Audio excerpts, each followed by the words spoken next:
नमस्कार, सनातन विचार श्रृंखला में आपका स्वागत है। इस वीडियो में हम बात करेंगे जो महान साधु संत हुए हैं, जो महान विचारक हुए हैं, जिन्होंने देवीय चमत्कार किए हैं, वे देवीय आत्माएं थे। उनकी ताकत क्या थी? उनकी ताकत जो उनके गुण थे, वे कौन कौन से उनमें गुण थे? वे आखिर एक सामान्य इंसान की तरह जन्म लेकर के इतने महान कैसे बने? सबसे पहली बात है कि वे लोग बहुत ही सरल थे। जितने महान साधु संत तपस्वी हुए हैं, उनका स्वभाव अत्यंत सरल रहा है। इस वीडियो में हम इस सरलता के अलावा भी बहुत से ऐसे गुणों पर बात करेंगे। अगर वह गुण किसी एक साधारण व्यक्ति के अंदर प्रयास करने से आ जाएं, तो वह भी उन्हीं महान आत्माओं की तरह अपने जीवन को सफल कर सकता है। आइए हम बारी बारी से उन गुणों पर बात करते हैं। जो देवीय आत्माओं वाले मनुष्य होते हैं, अपनी आलोचनाओं को भी गले लगाते हैं। आलोचना सुनने वाला कभी कमज़ोर नहीं रहता। आलोचना को सकारात्मक रूप से शिक्षा प्राप्त करने के लिए स्वीकारा जाए तो मनुष्य का विकास निश्चित रूप से होता है। लेकिन अपनी आलोचना से नाराज होने वाला केवल अच्छा ही सुनने का शिकार बन जाता है, और जो एक बार शिकार बन गया वह शिकारी के जाल में फंस गया। फिर वह स्वतंत्र नहीं रहा, और बिना स्वतंत्रता के विकास भी संभव नहीं है। इसलिए आलोचना को स्वीकारना एक देवीय गुण है जो महान साधु संतों के हृदय के अंदर बस गया था। इसलिए वे लोग अपने जीवन को इतना उन्नत कर पाए। अगला है, देवीय आत्माओं वाले मनुष्य अपनी आस्था पर तो हमेशा ही अडिग रहते हैं, लेकिन साथ ही ज्ञान प्राप्त करने के लिए, कुछ नया सीखने के लिए अपने मस्तिष्क को वो हमेशा खुला रखते हैं। देवीय आत्माओं वाले जो मनुष्य होते हैं, वो समय के अनुसार नए नए प्रयोगों और आवश्यकताओं को भी स्वीकार करते हैं। देवीय आत्माएं अपने स्वभाव से ही खोजी होती हैं। वे एक सीमित जो मापदंड होते हैं, जो जानवर को बांधने में खूंटा काम आता है, उसी प्रकार से जो होती हैं, उसको वे नकारते हैं और खुले विचारों का स्वागत करते हैं।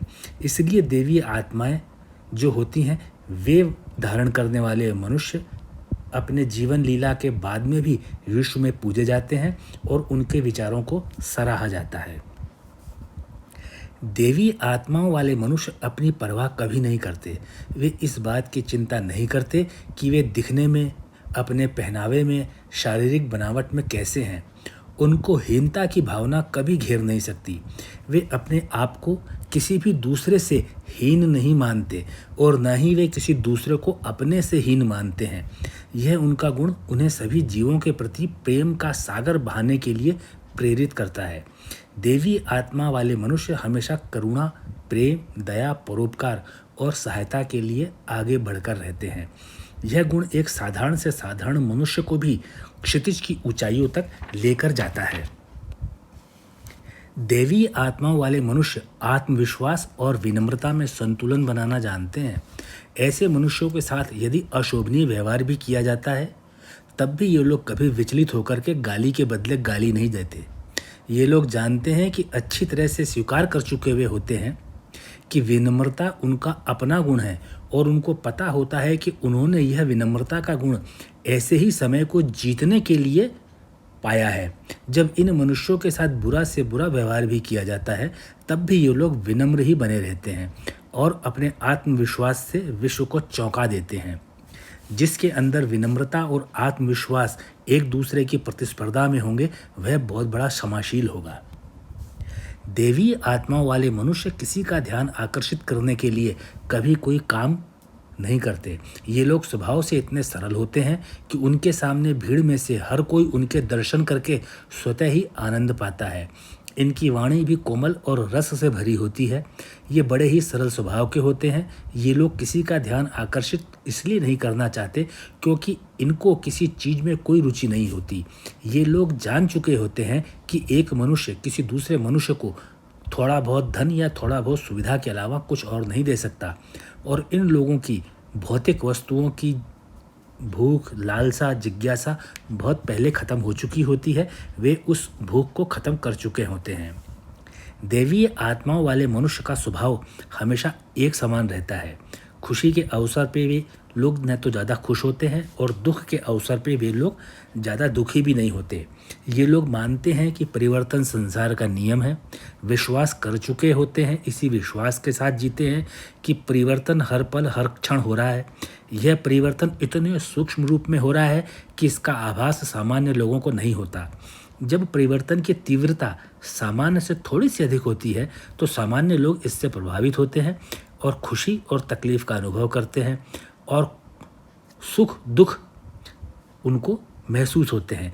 लेकिन देवीय आत्माओं वाले मनुष्य बड़े से बड़े परिवर्तन जो होते हैं उन पर भी बिल्कुल शांत वैसे ही रहते हैं जैसे वे हमेशा रहते हैं। क्यों? क्योंकि वे जानते हैं यह परिवर्तन उस प्रकृति में होने वाला परिवर्तन है जिस प्रकृति का हम हिस्सा हैं।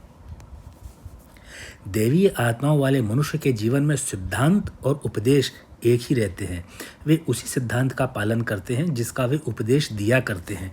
उनकी कथनी और करनी में कभी अंतर नहीं होता। वास्तव में उनकी कही गई और बताई गई शिक्षाएं उनके स्वयं के लिए होती हैं। सुनते हैं, पढ़ते हैं हम लोग, दूसरे लोग, लेकिन वो अपने स्वयं को कहते हैं। उन शिक्षाओं को हम उनके मुंह से सुन लेते हैं, इसलिए हम ये सोचते हैं कि शिक्षाएं हमारे लिए हैं। सही मायने में देखा जाए तो हमारे माध्यम से ही ये देवी आत्माओं वाले मनुष्य अपने आप को ही इन शिक्षाओं को दोबारा रिवीजन करवाते हैं, याद दिलाते हैं कि उन्हें इस चीज़ को भूलना नहीं है, ऐसे ही रहना है। इसीलिए सभी देवीय लोगों का जीवन केवल सम्मान के लिए नहीं बल्कि अनुसरण के लिए है। हम उनको पूज लें, हाथ जोड़ लें, उतने भर के लिए नहीं, हम उनको जिएं उन्हीं के प्रकार। देवी आत्माओं वाले मनुष्य बहुत अच्छे श्रोता होते हैं। वे लोग बोलने से ज़्यादा सुनने में अधिक विश्वास रखने वाले होते हैं। जितने भी ज्ञानी विद्वान होते हैं वे सभी अच्छे श्रोता होते हैं। उन्हें ज्ञान होता है कि लोगों को सुनना चाहिए, क्योंकि जब तक लोग अपना कह नहीं देंगे वे किसी का अनुभव ग्रहण नहीं करेंगे। यह एक सामान्य मानव की मनोवैज्ञानिकता है। आप मानिए परेशान व्यक्ति बोलता ज़्यादा है, इसलिए जो भी परेशान इन महान संतों के पास जाता है तो ये लोग उसकी बातें बड़े ध्यान से सुनते हैं। जब उसकी बातें बहुत ध्यान से सुन लेते हैं तो वही चीज़ गुरुजी बताते हैं जो बिना सुने भी बताते हैं। लेकिन जो परेशान व्यक्ति तसल्ली पा जाता है कि उसको ध्यान से सुन लिया और उसके बाद में जो सलाह दी है वह उस पूरी की पूरी परेशानी की सलाह है, तो परेशान व्यक्ति के अंदर एक आत्मविश्वास, एक प्रसन्नता का भाव जागता है। अब जो समाधान बताया जाता है वह उसके लिए बहुत लाभकारी होगा। इस विश्वास को परेशान व्यक्ति स्वीकार कर लेता है। इसलिए जब आप पूरी तरह से सुनकर के किसी को कोई समाधान देंगे और आधा सुनकर के समाधान देंगे, दोनों में समाधान एक ही है। लेकिन जब आप किसी को पूरा सुनकर के समाधान देंगे तो समाधान प्राप्त करने वाला उस समाधान के प्रति ज़्यादा आश्वस्त रहेगा। ये सारे गुण जो हैं देवी आत्माओं वाले मनुष्यों के होते हैं, जिन्हें हम योगी, सन्यासी, तप, महाराज जी बोलते हैं। ये सारे गुण एक साथ एक मनुष्य में अपने आप नहीं आते, लेकिन प्रयासों से कुछ भी कठिन नहीं है। प्रयास तो सभी उपलब्धियों की कुंजी है। इन सभी गुणों को अर्जित करने के लिए गहन साधना करती होती, लेकिन इन गुणों को विकसित करना संभव है। सनातन समाज में ऐसे बहुत तपस्वी आज भी हैं जो इन गुणों से अपने व्यक्तित्व की शोभा बढ़ाते हैं। यह कार्य कठिन जरूर है, लेकिन इसको पूर्ण करने का प्रयास हम सभी को करना चाहिए। हो सकता है कि इतने गुण हमारे अंदर विकसित ना हो पाएं, लेकिन अगर इनमें से एक गुण भी विकसित हो गया तो हमारा जीवन कितने बड़े मूल्य का जीवन बन जाएगा। तो इस वीडियो में इतना ही। मैं आशा करूंगा कि अगर आपको दिया गया संदेश अच्छा लगा है तो कृपया आप इस वीडियो को अपने मित्रों से, सहयोगियों से, रिश्तेदारों से अवश्य शेयर कीजिए। और आपने जो इस वीडियो को देखने और सुनने में अपने बहुमूल्य समय का अंश दिया, उसके लिए मैं आपके प्रति आभार प्रकट करता हूं और आपको बहुत बहुत धन्यवाद देता हूं।